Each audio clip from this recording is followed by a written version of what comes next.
And just shimmy to the right. Okay, slate one, take one.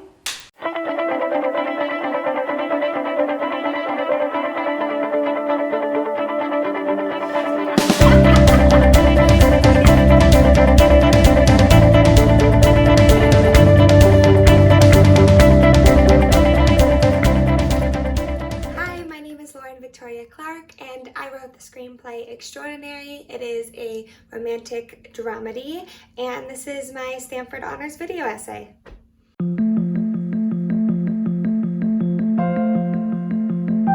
The philosopher Stanley Cavell wrote that the romantic comedy was born out of the tradition of Shakespearean comedy and romance. He presents the genre as two people creating each other and the process of self-discovery and self-knowledge that comes with developing, committing, and recommitting to a relationship with another person who isn't you. Some of my very favorite moments to have ever taken place on screen are those rare opportunities where you watch something and think, that's exactly how I know that to be, and I didn't even know that I knew it to be that way. There is a beautiful moment of synergy between the image on screen and the viewer's own lived experience. That's a really confusing way of saying that art shows us feelings we didn't realize we had in ways we didn't know how to have them. There's a recognition that can take place between the images you see before you and your own unique experiences in the world. When this happens, I feel like the connection between the two lights up in my mind with a rare sense of insight and wisdom.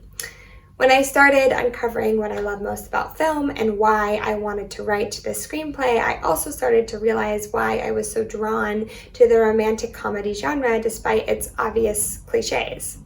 Perhaps I love this genre because the journey of two people falling in love on screen feels reminiscent of the relationship between the audience and the characters themselves.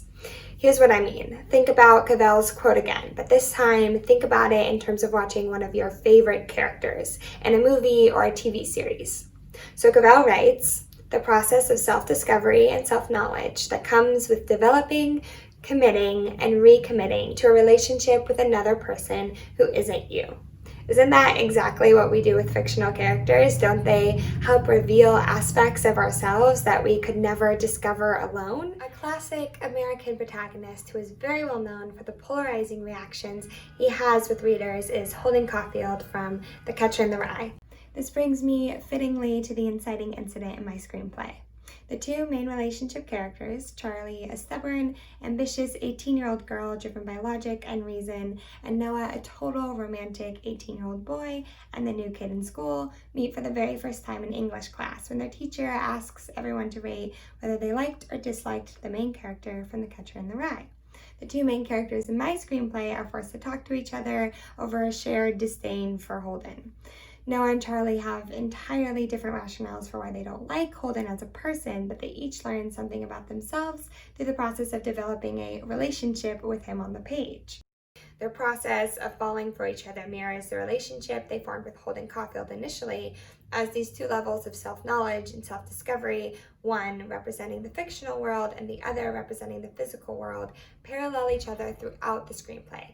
It was important for me to use Holden as the precipice of this idea for a few reasons. First, The Catcher in the Rye is an assigned reading at most American high schools and is referenced repeatedly as a classic coming-of-age novel. Second, Holden is highly controversial and ignites a strong picture of the relationship between a reader or spectator and a fictional character. And third, Holden is a teenage boy. Therefore, given that my screenplay is told through the perspective of an older teenage girl, I thought it would be interesting to use some of the thematic aspects of The Catcher in the Rye, which I think do a great job capturing the feeling of coming of age, but within an entirely different context and point of view.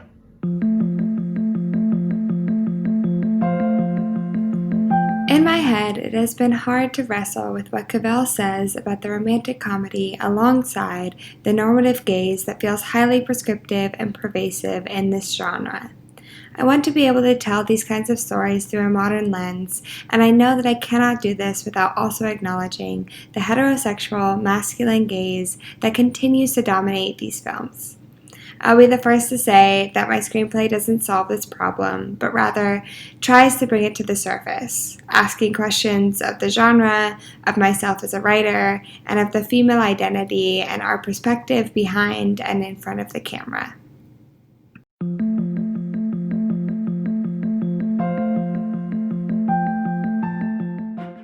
Mulvey wrote about the male gaze in 1973. This is more commonly referred to as the heterosexual masculine gaze today. However, as women push for greater creative control in Hollywood, it is not uncommon to hear about the female gaze and whether or not this feminist sensibility has been captured on screen. Mulvey wrote that the presence of women is an indispensable element of spectacle in normal narrative film. Yet her visual presence tends to work against the development of a storyline to freeze the flow of action in moments of erotic contemplation. This brings me to the work of Patricia Hill Collins on the matrix of domination. Collins describes an additive model of oppression that categorizes people into groups of either or as a masculine, Eurocentric, conceptual stance. In Black feminist thought, she encourages readers to adopt the both and conceptual stance that acknowledges interlocking systems of oppression. Collins stresses that knowledge is socially situated, where Black women have a distinctive point of view. The way that she discusses the interlocking structures of race, class, gender, sexuality, and identity prompted me to rethink the binary structure of the male and female gaze. I guess in regards to film and in regards to my screenplay, I argue that it is still within the confines of a masculine conceptual stance to categorize the gaze of a film to be either feminine or masculine. I don't think that the female gaze is definitively female, nor do I find the gaze of a film, nor a young woman's perspective growing up today, categorizable in such binary terms. I also explored the interactions between the male and female gaze through the concept of performance. I was interested in the unmasking of Charlie and Noah's own performativity as they got to know each other throughout the screenplay.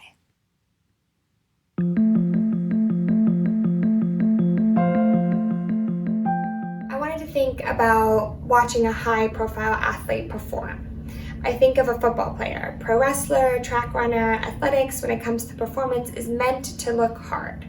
You are admired for grunting, sweating. We watch muscles strain under time and tension. Then I think of watching an artist perform. I think principally of the ballet dancer whose pink satin shoes hide her bleeding bunion toes, or her smile and grace. We never see her sweat from pain. If she cries, she'll wait until the curtain falls or when it is appropriate to do so. Obviously, the arts and athletics are not binary professions. However, in American culture specifically, they are often seen in gendered terms. In writing a coming-of-age love story, I can't help but think of the football player and the cheerleader. These two common stereotypes. I can't help but think of their roles, the way one smiles through the game while the other one strains.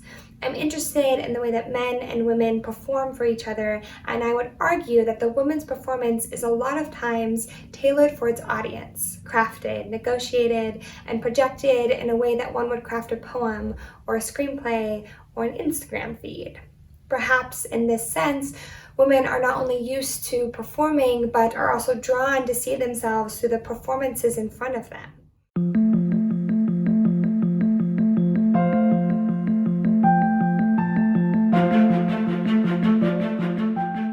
Okay, so just diving right in, I wanted to show you the first few pages of my screenplay so you can get a taste of what's actually going on the page. It's the opening scene, so in that sense it needs no introduction. We have limited resources in quarantine, so it is just my voice. Apologies for the one-woman show going on, reading all characters in scene direction, but hopefully you, despite the fact, still get an idea of what's going on and the intended effect.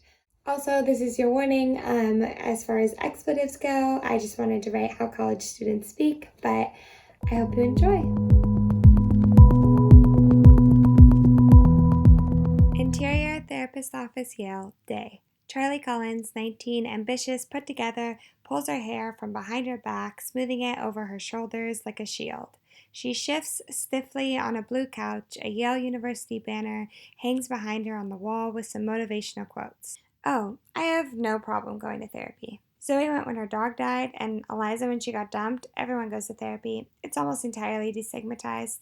Her female therapist nods, unconvinced. That's good to hear. You know why everyone is obsessed with therapy? Because of the vulnerability crisis. America is in a fucking crisis of feelings. Probably has something to do with Turner's Frontier thesis, or maybe the moon landing. Therapist nods. Interior, therapist office, UCLA. Noah Mendoza, 19, shaggy dark hair, relaxed and almost annoyingly introspective, leans back, overly confident, his arms spread out wide on a large gray couch with a UCLA Bruin sign hanging behind him. Charlie? Charlie hates therapy. She hates talking about feelings and, well, having them. But you said her mom will make her? Probably, but I bet you she's skipping. Interior, therapist office, Yale, day. You've missed your last 3 appointments? Right. You know how college gets. Charlie, this is allowed to be hard. I know. Let's start like last time. Try to name one emotion you are feeling right now. Charlie takes a breath. She might actually give this whole therapy thing a real shot. Guilt. Why? Because I wish Noah had been there. He was supposed to be. We were supposed to go together, and he would have been good at this. But that's a really awful thing to wish, and I can't wish it for anyone, especially him. Have you talked to him? I can't because of the whole breaking his heart thing. Interior, therapist office, UCLA, day. I worry about her all the fucking time. I should have been there. Have you reached out? She won't talk to me. Noah pauses. My dad likes this quote. It goes, once in a while you get shown the light in the strangest of places if you look at it right, but I keep looking and I can't find it. Not in this.